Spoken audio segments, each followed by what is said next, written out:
ফেনী শহরে বেড়েছে কিশোর গ্যাংয়ের দৌরাত্ম্য। এলবিবিজি নামে একটি নারী গ্যাং সহ 22টি গ্রুপের তথ্য পাওয়া গেছে।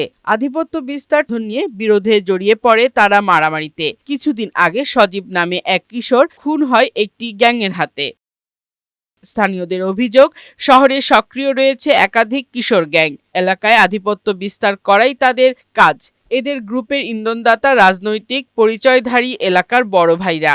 আমরা সাধারণ পাবলিক হিসাবে এখন অসহায়। পুলিশ সুপার সাহেব ওনাদের নিয়ন্ত্রণ করার জন্য ছেলে মেয়েদের এই অত্যাচার থেকে রক্ষার জন্য গ্যাং থেকে আবেদন করতেছে। শিক্ষা প্রতিষ্ঠানটাকে আগে ঠিক করতে হবে, তো সেটার জন্য গভর্নমেন্টকে যথাযথ স্টেপ নিতে হবে যে কিভাবে করা যায়। কিশোর গ্যাংয়ের কারণে অতিষ্ঠ দোকান মালিকরা। তাদের ভয়ে সন্ধ্যার পর মার্কেটে অনেক দোকান বন্ধ রাখতে হয়। এতে তাদের ব্যবসা ক্ষতিগ্রস্ত হচ্ছে। গার্ডিয়ানরা বলতে হবে, গার্ডিয়ানরা বুঝাবে পরে না, যদি গার্ডিয়ানরা ব্যর্থ হয় তার প্রশাসন হতে হবে, প্রশাসন ব্যর্থ হলে মামলা করা হবে। পুলিশের পদক্ষেপটা নিতে হবে। এখন পুলিশের জায়গা থেকে পুলিশ তো বলতেছে এরা সক্রিয় ভূমিকা পালন করতেছে, কিন্তু আসলে কতটুকু যে সক্রিয় ভূমিকা পালন করতেছে এখন যারা কর্তৃপক্ষ আছে ওরাই ভালো জানে। পুলিশ টহল বৃদ্ধি করা গেলে কিশোর গ্যাংয়ের দৌরাত্ম্য ঠেকানো সম্ভব বলে জানান সুজনের সভাপতি।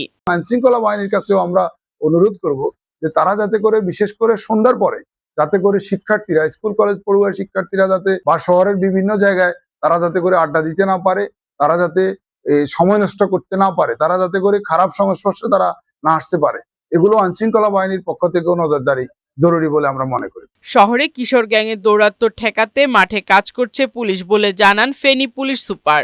কিশোর গ্যাংকে নিয়ে প্রাথমিকভাবে আমরা একটু গ্রাউন্ড ওয়ার্ক করার চেষ্টা করতেছি যে কোন এলাকায় কোন কোন ছেলেপেলে এগুলোর সাথে ইনভলভ হচ্ছে। আমরা এটা সর্ট আউট করার পরে তাদের শুধরানো যায় কিনা, ওখান থেকে সরিয়ে আনা যায় কিনা, এটার ব্যাপারে আমরা চেষ্টা করব। না হলে আইনগত বিধান অনুযায়ী যে ব্যবস্থা নিয়ে আমরা কঠোর অবস্থানে যাব। ফারহানা শিমু, বৈশাখী সংবাদ।